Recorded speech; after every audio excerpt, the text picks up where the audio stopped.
নমস্কার বন্ধুরা, নভেম্বরে ছিল রনিতার বার্থডে আর বুঝতেই পারছি আপলোড করতে অনেকটাই লেট হয়ে গেছে। আজকের এই ব্লগটা একদম simple, homely, sweet birthday celebration. সকালে আসার কথা ছিল আমার, কিন্তু আমি এসেছিলাম 12টার পরে। এদিকে কাকিমা দুপুরে রান্না করছিলেন আর সাথে মেজমাসে হেল্প করছিলেন। বাড়িতে একটা খুব সুইট বিজি ভাইব ছিল।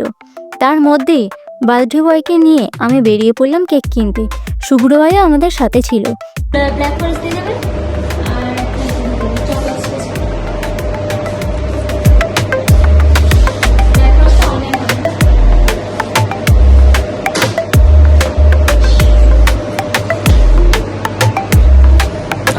এটাতে গার্লিক খাবে আর এনে আর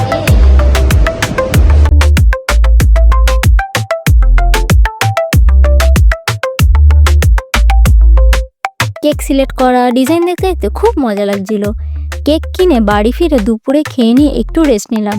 তারপর আড্ডা দিতে দিতে শুরু হয়ে গেল ঘর সাজানো। যার বার্থডে তাকেও আমি কাজে লাগিয়ে দিয়েছিলাম। আহা গো, কত কষ্ট। এখানে বেলুন ফোলানো হচ্ছে, দুইজন আমরা গাড়ি চালাচ্ছে, সব ইয়ামা হন্ডা শুরু করে দেয় না, দাদু ফোলাচ্ছে। ভালো ভালো, আর একটু কিছু বদলেছে।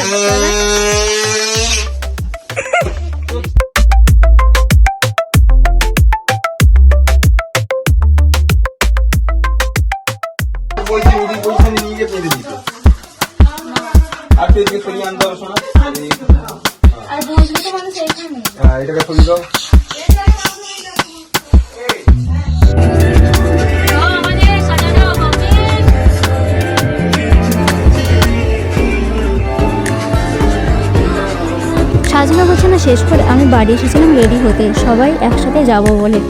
ইভিনিং আবার সবাই মিলে বেরিয়ে গেলাম বার্থডে সেলিব্রেট করতে। এখানে এসে কেক কাটার জন্য আমি টেবিল বিছিয়ে নিলাম।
এরপর যেটা হলো সেটা আমার জন্য একদম unexpected.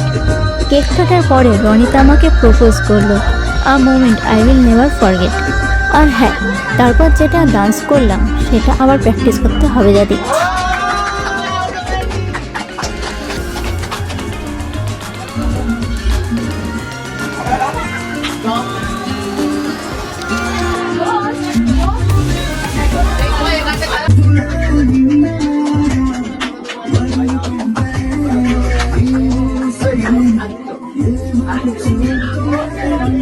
A few moments later.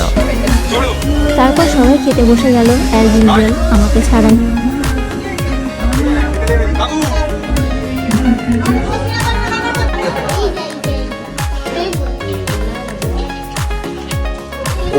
খাচ্ছে। সবাই খেতে বসে গেছে, লাস্ট পর্ব চলছে। খাওয়াচ্ছে, দেখো কি খাওয়াচ্ছি রে এটা। শুনো এটা, হাই হ্যালো হ্যালো।